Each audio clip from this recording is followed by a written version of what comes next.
Natalie didn't recognize the black car parked in front of her apartment. Long and elegant, with tinted glass, chrome details sparkling in the morning sun.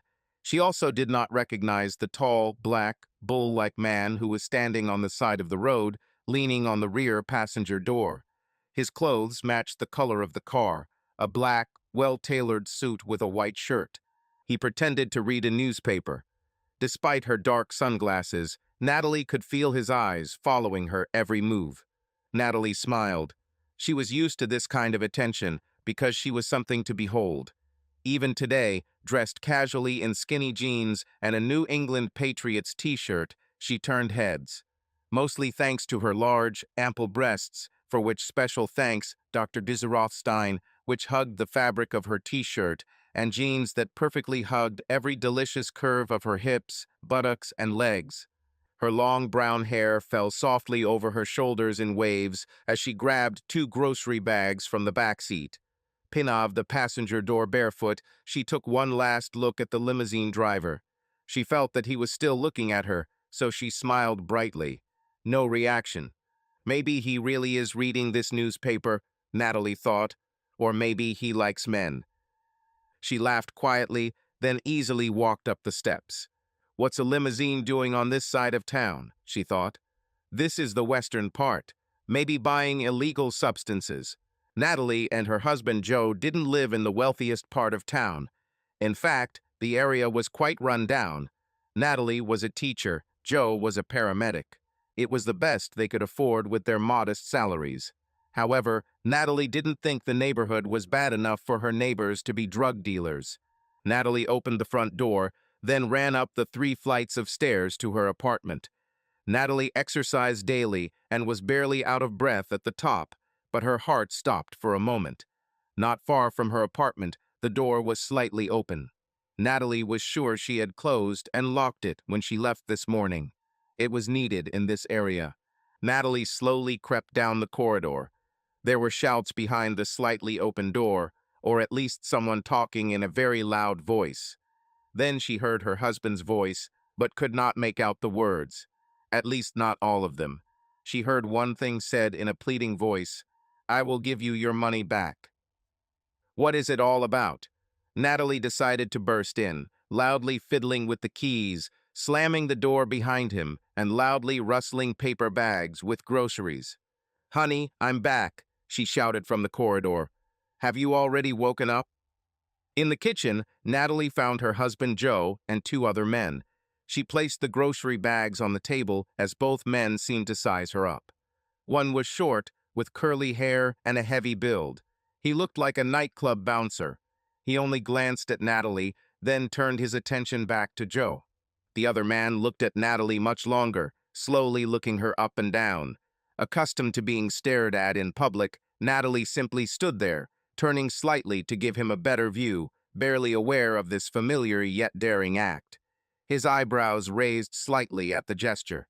He was tall, had brown hair, green eyes, and was quite attractive. When his eyes returned to her face, Natalie smiled brightly. Without thinking, she bit her lip and lightly swayed from side to side, flirtatiously. "Natalie," her husband said, walking over and putting his arm around her shoulders. "These are friends from college, Eric and Bert." Bruno, the shorter, heavier man, said in a rough, unfriendly voice. He did not move from his place and barely nodded to her in recognition. His eyes never left Joe's. Eric stepped forward and took Natalie's left hand in his. "Natalia," he whispered, calling her by her birth name. "Joe told me a lot about you. If I had known that you were so attractive, I would have come to visit you much earlier. Nice to finally meet you." She watched as he slowly lifted her hand, his eyes never leaving hers, and kissed the back of her fingers. Natalie blushed slightly. "This is a gorgeous engagement ring, Joseph," Eric said, now turning his attention to the large diamond on her finger. "And your wife is a magnificent woman. You made a great choice." "Oh, thanks. You are too kind," Natalie said, withdrawing her hand, and with it her feelings. "Will you stay long? Would you like me to make some coffee?" "No, no," Eric said, patting Bruno on the shoulder. Bert and I were just leaving. The short, stocky man tensed slightly, then headed into the corridor. Eric followed him. 2 weeks, Joseph, Eric said, turning in the hallway and holding up 2 fingers. He didn't hold his fingers out like a peace sign. The fingers were clenched. He pointed them to his forehead and tapped twice, repeating, 2 weeks. When both men left and the apartment door closed with a noticeable thud, Joe slumped onto the table. He covered his face with his hands and sobbed weakly. Joe, Natalie turned to her husband, hugging his shoulders. She felt his body tremble. Joseph, dear, what happened? Oh, nuts, I screwed up big time.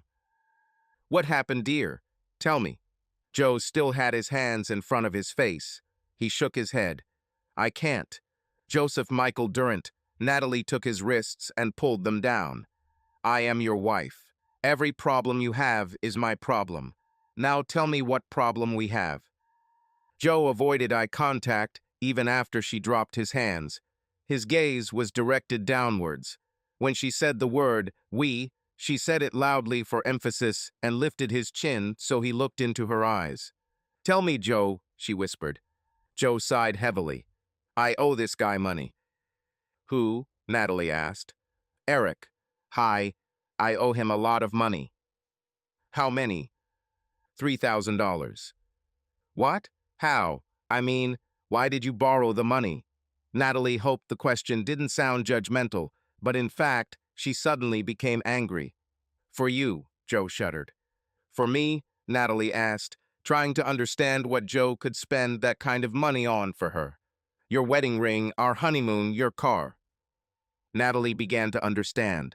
She knew Joe wasn't a rich man when they met, but he had a heart of gold, was boyishly attractive, and loved her very much. She didn't ask how he could afford her engagement ring, but she was surprised when he appreciated it at $6,300. She vaguely remembered him saying something about an inheritance when she asked where he got the money for the honeymoon. This seemed plausible at the time, as his parents had recently died in a car accident a year before they met. Darling, we got married almost 4 years ago. How long did you have to? Exactly 4 years. Loan term. I owed more, I paid it off. But time is up. Natalie felt the air leave her sails. She sat down on the table next to her husband. Honey, everything will be okay, she said, trying not to sound depressed. We'll figure something out. Joe's mood worsened every day. He became more and more distant from her, both emotionally and physically. Natalie barely recognized him and couldn't find a way to reach him. Every evening after dinner, Joe's phone rang. He looked at the screen, his face turned pale, and he left the apartment to take the call. Natalie knew it was Eric. She checked the call log on Joe's phone on the second night of this pattern. She hated spying on Joe, but he hadn't been completely honest with her in the last 4 years either. Natalie tried to think of options, but even she admitted that things weren't looking good. They had no family to turn to for money and few friends who were not equally strapped for cash. Late Friday morning, 5 days after Eric arrived at their home, Natalie decided to take matters into her own hands. While Joe slept after a night shift at the ambulance, she took his phone and scrolled through his recent calls. She pressed redial on the last number. It was Eric's name. Joseph, I'm very glad you called me. Do you have my money? Eric's voice sounded like a snake through the earpiece. This is not Joe. This is Natalie. After a short pause, Eric's voice changed from a hiss to a purr. Ah, Natalia, it's a pleasant surprise, but very unexpected. Natalie sat with the phone pressed to her ear. She twirled her wedding ring on her finger, taking it off and putting it back on. Eric seemed interested in the ring when he was at their home. She inhaled, held it for a moment, and then exhaled. I want to repay my husband's debt to you, Eric, she sighed, closing her eyes. Do you have money? Asked Eric, his voice sounding surprised. No. Then I don't understand how you can. Natalie took the ring completely off her finger. She didn't like the way her hand looked without it. She put the wedding ring back on. I'm sure if I come to you, Eric, Natalie said, we can work out something. Ah, I see. There was silence on the phone. Natalie began to doubt that Eric would accept her proposal. She was almost ready to blurt out, "I'll make this worthwhile for you," when Eric finally spoke. "In 1 hour. My driver will be with you in an hour." "Thank you, Eric," she whispered into the phone, and then immediately regretted it. What was she thanking him for? Damn, what did she even offer? She didn't think for a second that she could just talk him into forgiving Joe's $3,000 debt. And Natalia, despite the circumstances, Natalie found his pronunciation of her name charming. His voice sounded full of promise as he said this. She hated the man, but she liked his manners, at least towards her. "Yes?"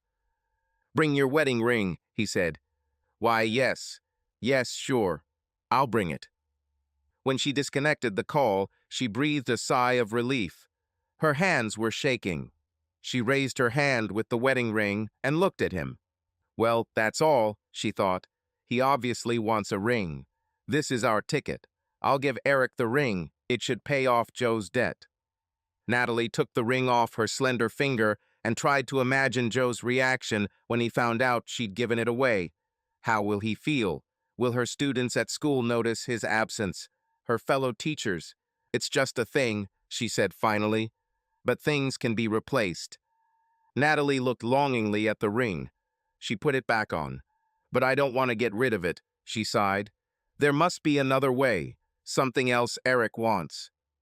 Natalie knew exactly what else Eric wanted besides her ring. She remembered how his eyes had looked at her hungrily a little over a week ago. But was she ready to give it to him? Natalie spent the next hour getting ready. She took a long, hot shower, thoroughly washing every part of her body. Her thoughts sometimes wandered to Eric, to his tall physique, angular features, those deep green eyes. Natalie felt the minutes slipping away. She had to choose clothes, as well as hair and makeup, all without waking Joe. She really hoped to return home before he noticed her absence. Natalie rinsed off, turned off the water, got out of the shower, and dried herself with a towel. She wrapped herself in a towel, then tiptoed past Joe into the bedroom. She quietly slid open the double doors of the closet. She went through different outfits, skipping her work clothes. The conservative image of a fourth-grade teacher was not suitable for this meeting. She was now looking through her outfits for Friday night dates. One of the things she and Joe did at her insistence was date night every Friday. Sometimes it was dinner, sometimes dancing, sometimes just a trip to the beach. Natalie wanted to keep the magic of the honeymoon alive by getting each other out of the house at least one night a week for a real date. So far it has worked magically. She felt like they were still on their honeymoon. Her hands settled on one of her favorite outfits, a little black dress.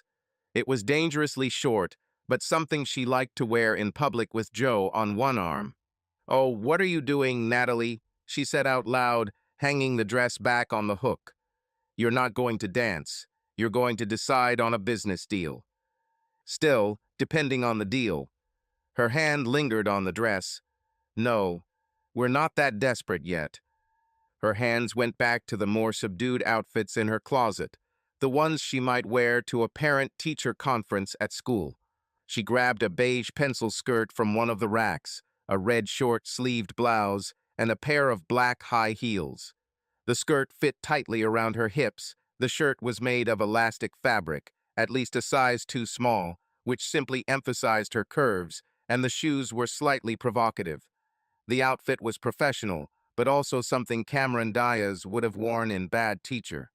Foundation, concealer, blush, eyeshadow, eyeliner, mascara, powder. Natalie quickly mastered the makeup ritual.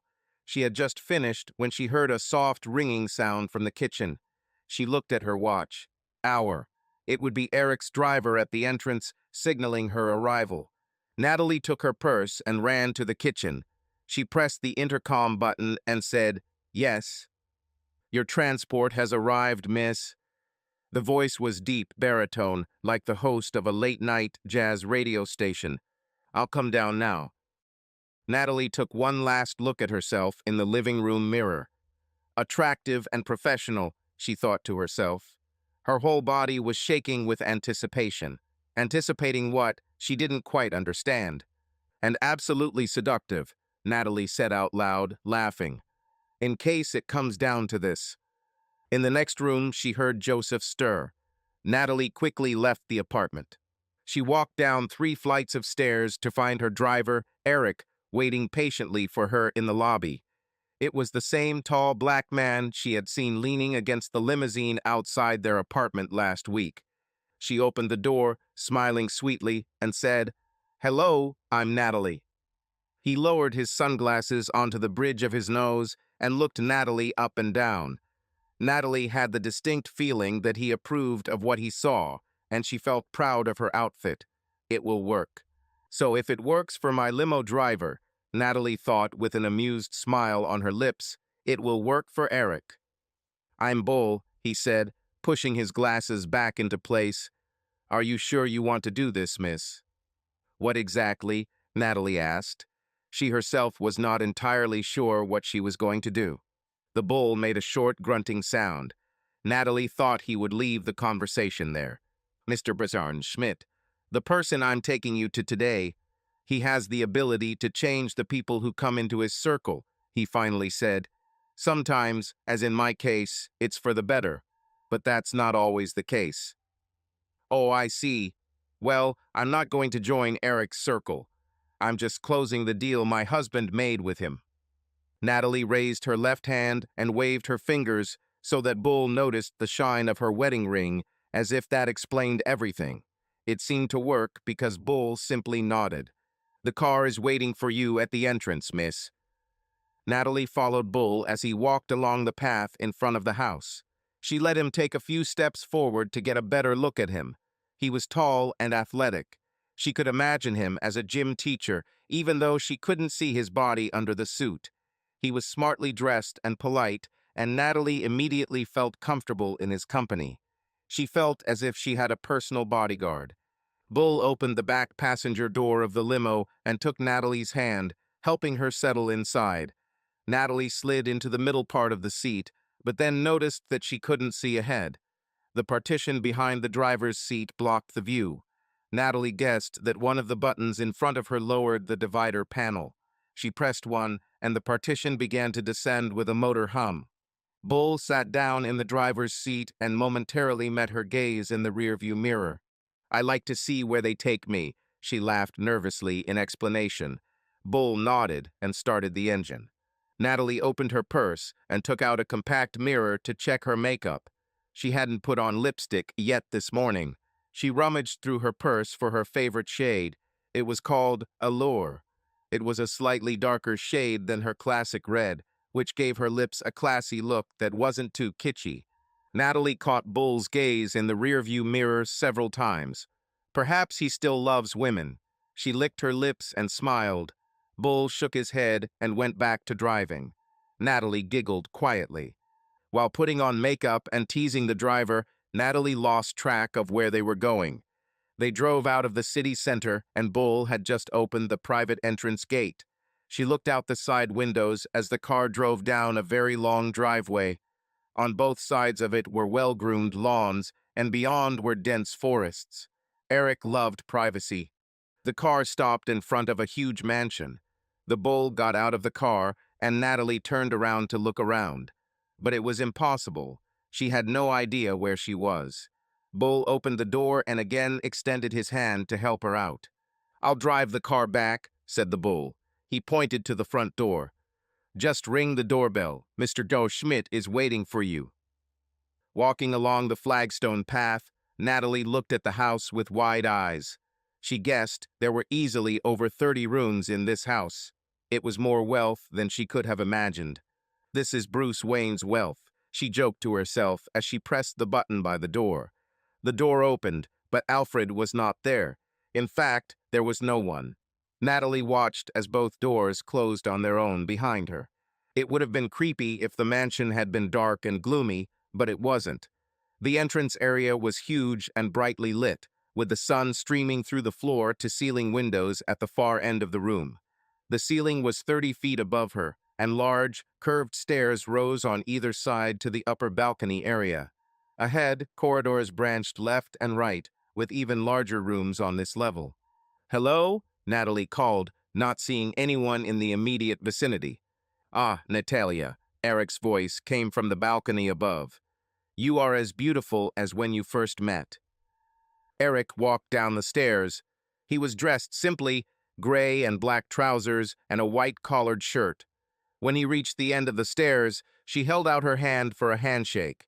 Eric moved her hand to the side, then kissed her softly on both cheeks. "This is how we greet a lady where I come from," Eric said in a thick accent, taking her arm and heading towards the room at the main entrance. "We will hold our first negotiations in the office." Natalie wanted to ask what he meant by first thing, but she was still a little embarrassed by the kiss on the cheek. "Where are you from, Eric?" "Frankfurt, Germany," he replied, "even though I've lived in the States since I was 17. "Did you come with your parents?" Natalie continued small talk, looking at the impressive works of art in the hall. "No, I came alone." They entered an office with a large oak table, several easy chairs, a sofa, and large armchairs.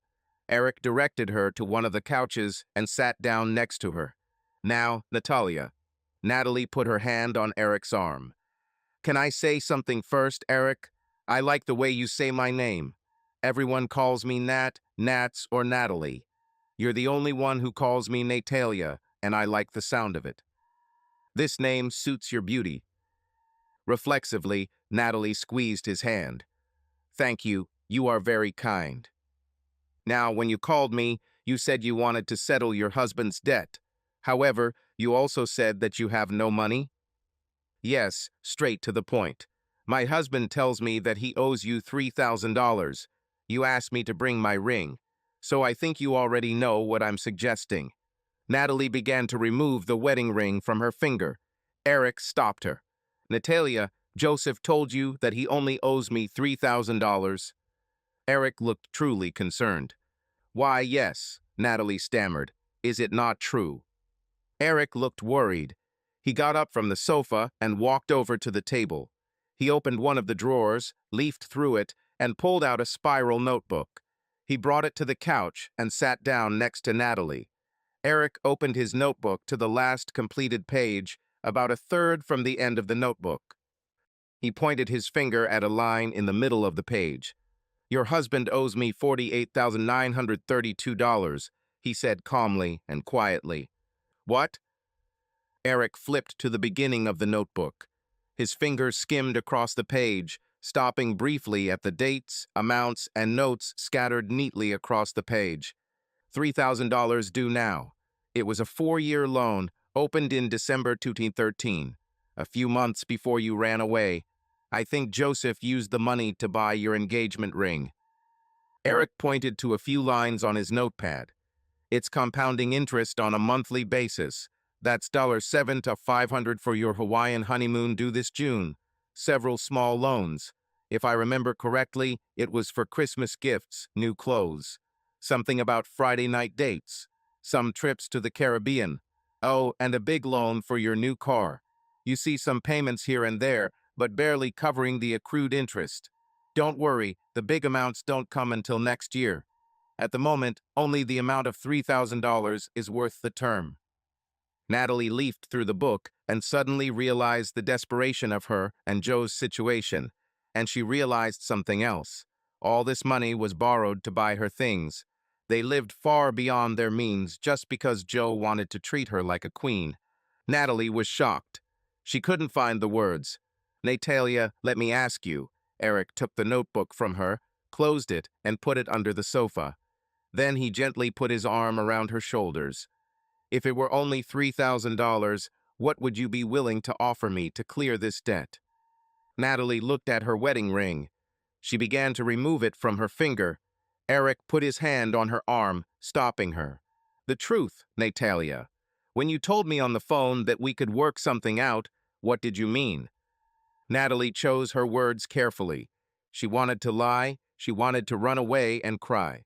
But no, this is not entirely true. She wanted to tell Eric the truth. "I was going to let you sleep with me," she whispered quietly, looking at her hands. I see. 1 hour of your company in my bed will erase $3,000 of your husband's debt," Eric said. Natalie nodded, devastated. The look you gave me at home. Something in that look suggested that you might be interested in me. Oh, really?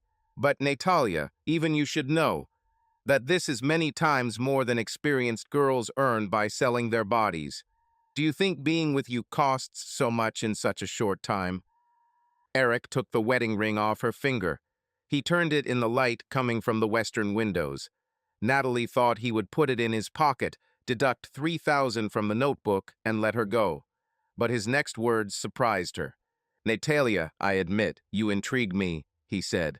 Not only your physical beauty, which is beyond words, there's something else about you. He paused for almost a minute. I'll tell you what. Eric leaned closer and whispered these words in her ear. 3 hours, 3 o'clock. 3 hours in my bed will erase $3,000 of your husband's debt. In her mind, Natalie immediately imagined the scene in the bedroom with him. Natalie shook her head to clear the thoughts that came to her too quickly. Eric's soft whisper in her ear tickled her ear and sent shivers through her entire body. In 3 hours, Eric continued to whisper, turning the ring in his fingers before her eyes. I will give you a choice. My driver will take you home, have time to cook dinner for your husband, or you will spend another 45 hours with me to cover the remaining 45,000 of your husband's debt. Eric spoke slowly, calmly. A scene flashed through her mind of her cooking in the kitchen, stirring a large pot of meatballs. How would she feel if she cheated on her husband? Would she tell Joe? This will keep us busy until Sunday evening. Your husband's debt will be completely paid off by you just by spending a weekend in my company. Then I'll give you another choice. Stay the night. Sunday night. My driver will take you to school in the morning, and I will send you to work with $20,000 in cash in your purse. Yours only for spending the night with me voluntarily when you no longer have any obligations. Natalie thought about that amount of money. What will it look like? And all she has to do to get them is let this man, this handsome, muscular man, be intimate with her for the next 72 hours. 1 hour, 3 hours, 48 hours or more. Does it matter? After all, she had already said it herself before. She was ready to let him sleep with her. She expected it to be a quick act, but what were a few extra hours? It's just sex, no matter how long it lasts. Natalie looked at the ring sparkling in Eric's fingers. She never wanted to lose this ring, a symbol of Joe's love for her. Eric offered her a way out, and while she didn't have the exact numbers, she suspected Eric was right. $1,000 an hour was probably a lot more than most call girls made. But if you add it all up over a weekend, that's exactly what he was offering her. I didn't bring spare clothes, Natalie said out loud, mostly to herself, but mentally considering the possibility of staying the night. What will they do for so long?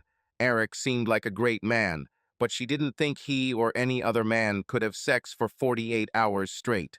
Eric shrugged. We'll find time to go shopping this weekend. This gave Natalie a lot of comfort. This meant that she would not be confined to Eric's bedroom for the next 2 days, although this had a certain unnerving attractiveness. Yes, of course, they will have to take breaks for food and rest. They couldn't just have sex continuously all weekend. And had Eric just asked her to go shopping? What will she say to Joe? What explanation can she give for not coming home for the weekend? Maybe she will only stay for 3 hours. This will cover their current debt. She and Joe could find a way to raise the remaining money later. She would return home to cook dinner for Joe, and it was date night. Joe would have taken her to dance and would have had no idea what had happened here. Rules. Natalie thought to herself. She was a 4th-grade teacher, after all. There should always be rules that need to be set and followed. 1. No kissing. Julia Roberts had it right in Pretty Woman. Kissing means people are interested in each other romantically. I won't kiss him. 2. Just sex. I won't even pretend to enjoy it. 3. I won't call him sweetie, darling, or any of the other pet names I call Joe. 4. Home by 4 o'clock, no matter what happens. Joe and I can find a way to earn $7,500, and the remaining amount will be until October. Okay, Mr. Disserschmidt, Natalie said, quickly accepting the last rule. If this was a business transaction, she would call him by his last name. 3 hours, 3 o'clock. Let's go to your bedroom. Eric expressed no emotion about the news. He put the wedding ring back on Natalie's finger. I want you to wear this, Eric whispered in her ear. Once the ring was fully in place, his hand slid up her left arm, leaving a trail of goosebumps in its wake. I want you to see it on your finger. His hand slid up the length of her arm and rested on her shoulder. I want you to know that you are a married woman. Natalie looked at her wedding ring. She was a married woman owned by another man. Her last thought was about the words of the bull. Eric knows how to change the people who enter his circle, sometimes for the better, but not always. For the better, Natalie whispered when she found the words. I have changed for the better. What? Asked Eric. Natalie turned to Eric. I think we have 2.5 hours left. Why don't you take me to your bedroom? Eric chuckled, gently taking Natalie's hand and guiding her down the wide hallway of the mansion.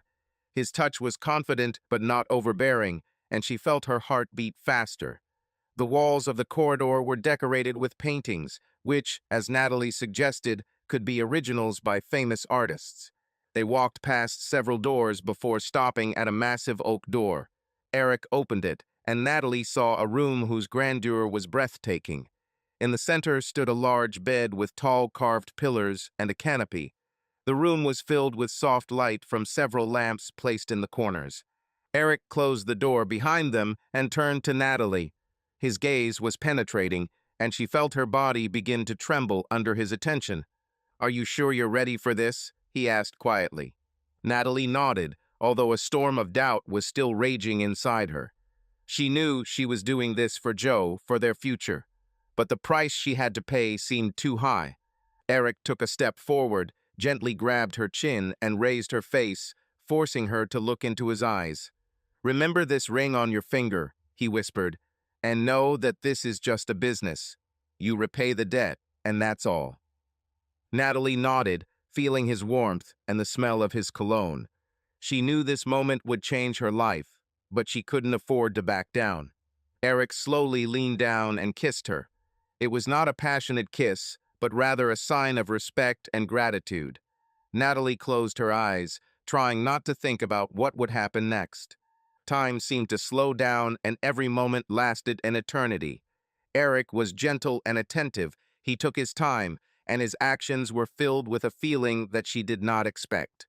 When the time was up, Natalie felt strangely relieved. She had kept her end of the bargain, and now Joe's debt was paid off. She looked at Eric, who got dressed and sat next to her on the bed. You can stay if you want, he said softly, but I won't force you. Natalie knew she had a choice. She could stay the weekend and get $20,000, but she knew there would be consequences. Thank you, Eric, she said, getting out of bed and getting dressed. But I need to get home. Eric nodded, understanding her decision. He walked her to the door and called the driver. As Natalie got into the car, she felt her heart finally calm down. She did what she had to do for Joe and their future. She got home in time to cook dinner and spend date night with her husband, as they always did. Joe knew nothing about her sacrifice, and she decided it was best this way. She saved her family and their future, and that was the main thing. A few months later, Natalie noticed how Joe had changed. He again became the loving and caring husband he was before. They found ways to cut costs and start saving money so they wouldn't end up in those situations again. Natalie knew that her action was not heroic, but it was necessary. And in the end, she realized that her love and loyalty to Joe was what really mattered. Subscribe to our channel so that your love doesn't cheat on you, and go ahead and listen to the next story, because this story is nothing compared to the next one. If you're under 18, don't even think click to the next one. Click to the next one. Click